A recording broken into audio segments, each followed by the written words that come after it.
dedicated to Eastern and Southern Kentucky. This is WYMT Mountain News This Morning.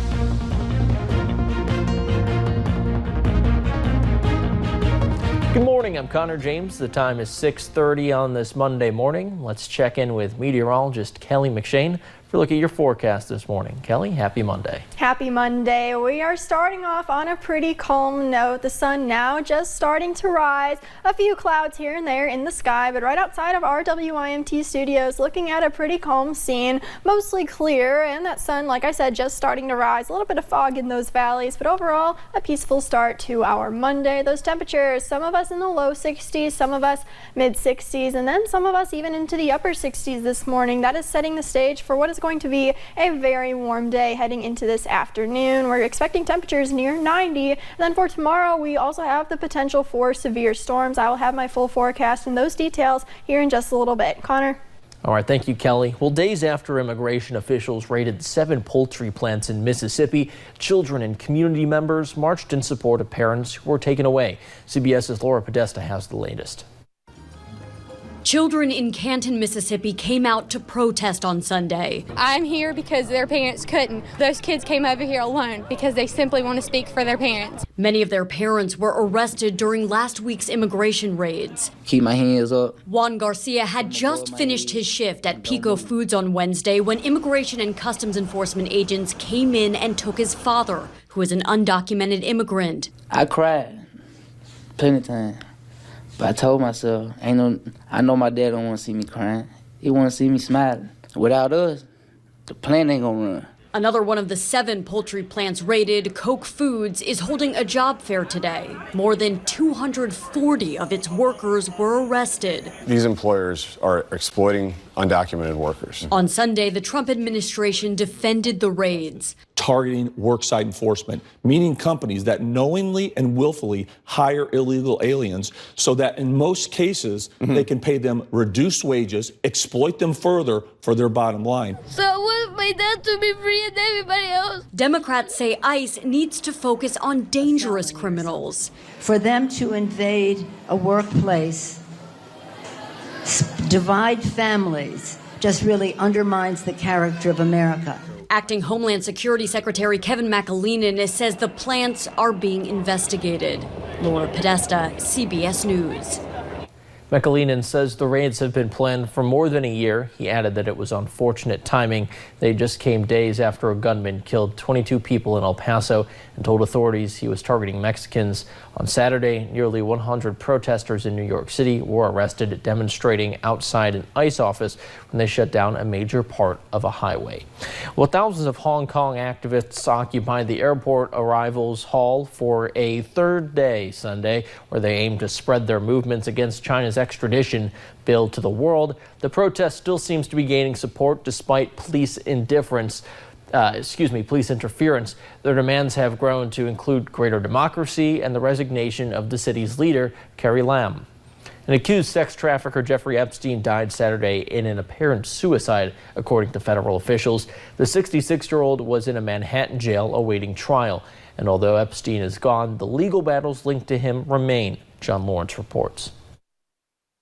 The FBI has started an investigation into Jeffrey Epstein's death. He was probably the highest priority and highest profile person in the custody of the Bureau of Prisons at the time. And second of all, he had reportedly had a recent suicide attempt. Attorney General William Barr released a statement Saturday that said he was appalled that the multimillionaire died while in federal custody. Barr also said the Inspector General is opening an additional investigation because Epstein's death raises serious questions that must be answered. It is very difficult to understand how he was not on a suicide watch and how this happened without some involvement of those who were responsible to hold him safely. Epstein was reportedly found with marks on his neck July 23rd and was placed on a suicide watch. Psychologists took him off suicide watch at the end of July, according to a source familiar with the matter. On Friday, unsealed court documents revealed new allegations of sexual abuse claims against Epstein and several associates. He was dead the next day. And although Epstein is dead,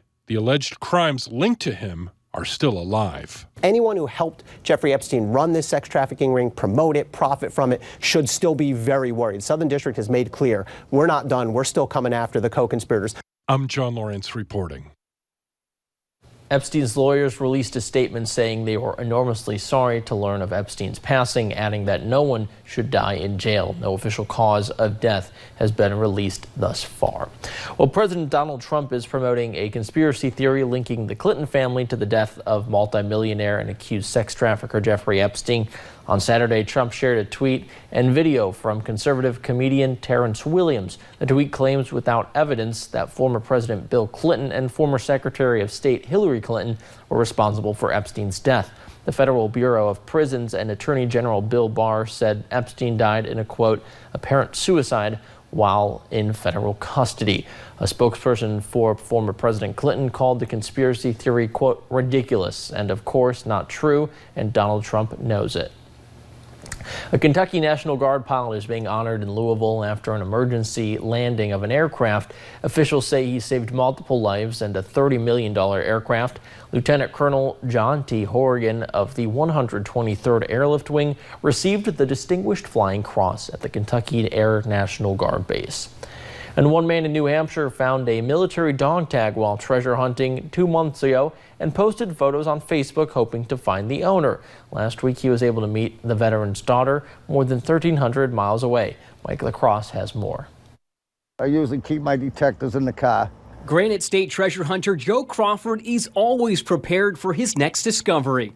I'm not getting rich, but I'm having fun. He's been searching for buried treasure since 1986.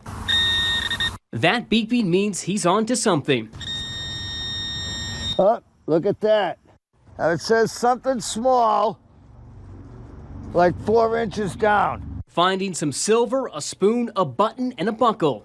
I mean, you can see there's detail on it. But 2 months ago, he found what's on every metal detectorist's bucket list, a dog tag.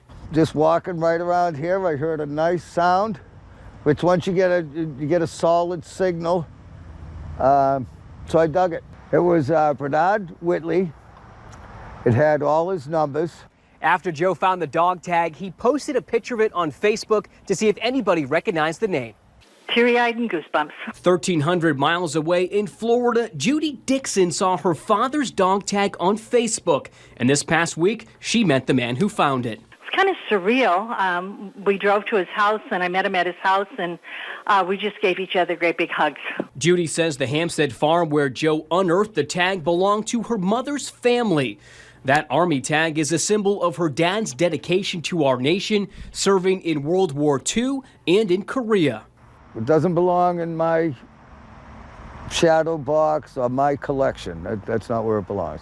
For Joe, it's not the value of what he finds, it's the story it tells and the joy it brings to people like Judy. In Hampstead, New Hampshire, I'm Mike LaCrosse, WBZ News. And since the mass shootings 2 weekends ago, there have been other instances of panic. A Walmart in Franklin, Wisconsin was evacuated after police say a manager got a threat of an explosive in a building. After evacuating, police say no explosives were found. A Walmart spokesperson says even with the recent threat being a hoax, it's still troubling. Right after 9:30, a cashier, I think, came up to me and my wife and said we needed to evacuate the store. So we walked out. We had our cart full of stuff ready to check out. Dozens of workers sat outside of the store waiting for the okay to come back in. One shopper said for hours no one knew what was happening. And a growing memorial in the Oregon district of the community tries to heal. And these three are here to help. Meet Anne, Mercury, and Rosie. The dogs are part of the Lutheran Church Charities Comfort Dog Ministry. Nancy Borders lives in Toledo with Anna and Rosie. Rosie is from Columbus and Mercury is from Kentucky. They have 130 dogs located in about 27 different states. They deploy when needed and have been to several tragedies.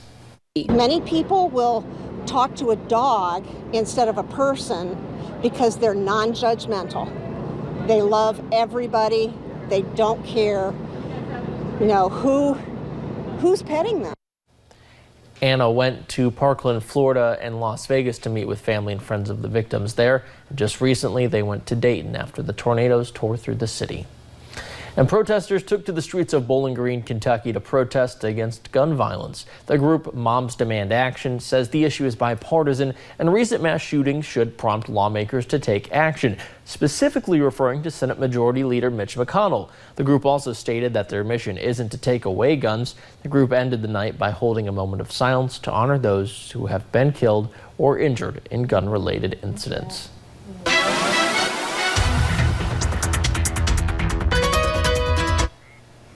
Let's check on those temperatures once again this morning. Low 60s for the Cumberland Valley region. In Middlesboro, you're at 61. Williamsburg at 61 as well. A little bit warmer the more north you go. 63 in Pikeville, 64 in Prestonsburg this morning. By the time we get to this afternoon, we're looking at those temperatures into the upper 80s. A few 90s, definitely not out of the question. We're going to see a mixture of sun and clouds throughout the day. Going to be very warm though, so if you do have outdoor plans, remember the sunscreen. You're going to want the sunglasses and give yourself a few breaks because it is going to be very warm out there. Your extended forecast, we're looking at it just a stray chance for your Monday. I do think most of us stay dry, but the main show is going to be Tuesday with a 60% chance of storms. Now, a few of those could be on the severe side. I will break that down in my full forecast in just a little bit. Connor.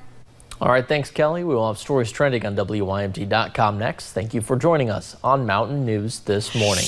Still to come, we have very important information about arguably one of the worst smells and how to get rid of it.